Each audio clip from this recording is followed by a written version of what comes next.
You're this perp back with another video, and if you haven't checked out any of my power content, I'll put a link in the description below. You can find all of my power content. Now, I don't I started just covering power around the end of season 4, so I only have some season 4 stuff, some season 5 stuff, and I have all of season 6 reviewed, so definitely check that out. Now, this is kind of my series, my own little series for Power Book 2. It started with the whole why this will fail, and I reviewed the first episode, kind of give you my first thoughts and my first impressions on this. And, I thought it did, I still think that it did the job that it needed to do, is set up this series, introduce us to these characters, these various characters, and this is how the story's going to play out. A lot of foreshadowing, some predictable, some is still left onto the table, like what other characters from the original Power series will pop up. But this is a little video. I want to say this is the problem I have with this series now that we kind of see the first season and where this is going to kind of go, and my issues with it as a whole, and why I think it still might fail as just being a successor to Power.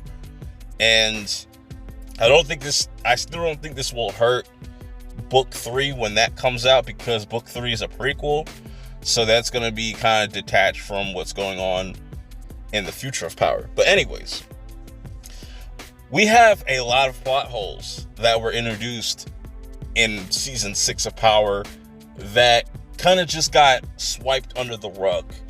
And you start to really see that in this. There's not even just season 6, just Power as a whole has a lot of plot holes that haven't gotten filled.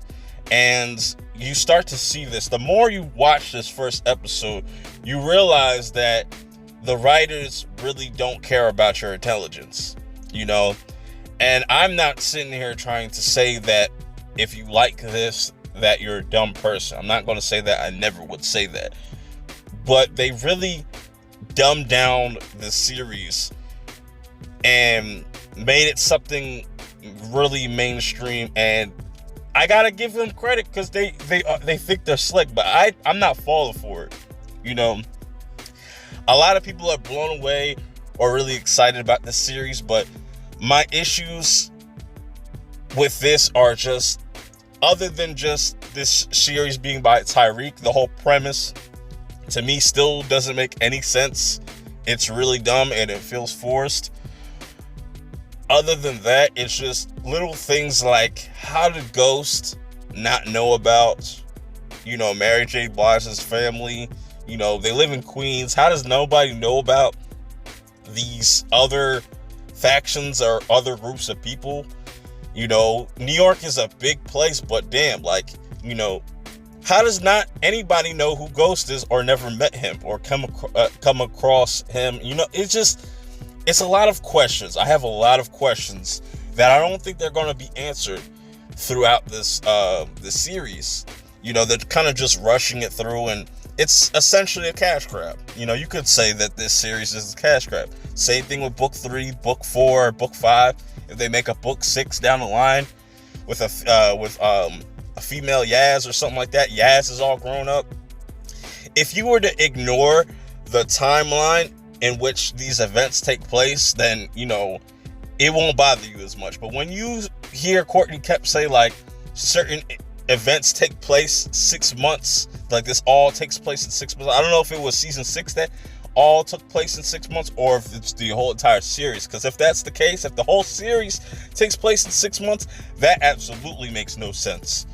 Then you have a huge problem. Like, this whole entire series is trash. If that's the case, if the whole first half, or like the first series of Powers take place in 6 months, and you're telling me we're supposed to believe that, like, each season is like a month, I guess, then that's trash.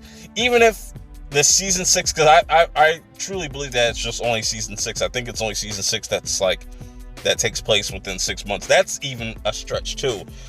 But also another problem I have is the plot armor that Tariq is going to have.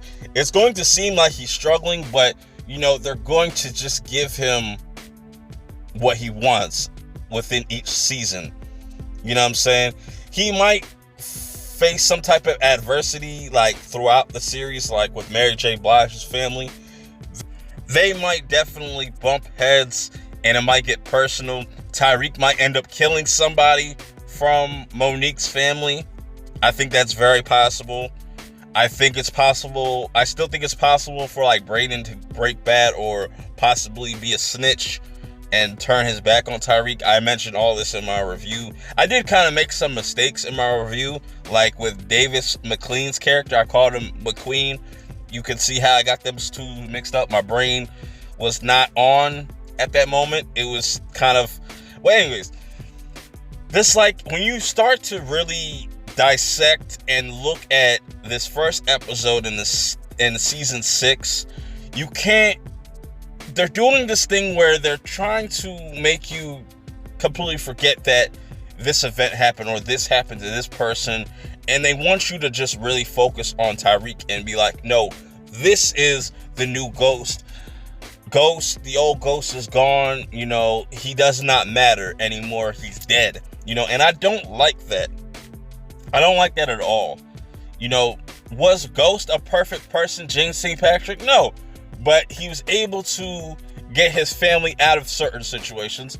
Yes, he put his family in a lot of different situations and was being selfish. But so were other characters. You know, they're no better than Ghost was. But Ghost always cared about his family. He always cared about his family. He might not have given a fuck about Tasha, you know, because that's love is love. And, you know, when it's there, it's there. And when it's not, it's not. You know, he always loved his son. He always loved his kids, man. And that's another question I have about this series. Where are the strong male role models? Will Tariq have one? Or will he have to always rely on his mom? And we do see there's a lot of mama boy. There's definitely going to be some mama boy drama between Kane and fucking Tariq. Because maybe Monet starts to like Tariq more than her actual son, and Kane might feel some type of way about it. Who knows? But like I said, they just need to address certain things and just stop trying to insult the viewers' like intelligence, because I'll tell you, Tariq is not a smart character. The people around him are just dumb. Think about that. They dumbed down all these amazing characters up until this point, some of our favorite characters, just to prop up Tariq. That's what they did. Let's be honest. You know, and this happens a lot in a lot of different, you know, movies and TV shows. You know, when we talk about, even look at Star Wars, you know, people didn't like how they treated the original trilogy, but, you know, this is not a Star Wars talk. My issue with this whole entire series is, why is this called Book 2 Ghost? Stop trying to make Tariq the new Ghost. Stop doing that. Let Ghost be his own thing. Let Tariq be his own character. And I hope that ends up happening. Like, where he comes to the decision that, hey, I don't want to be Ghost. I don't want to be Kanan. I want to be Tariq. Now, if they go into that direction, okay, then this series might be actually decent. But like I said, I think what the writers are going to do is ignore certain things and just blow by it, right past it. But what are your thoughts on this first episode that you've seen? If you've seen the season 1 trailer, well, what are some of your predictions? You know, how do you guys feel about Power as a whole? Till next time, I'm out.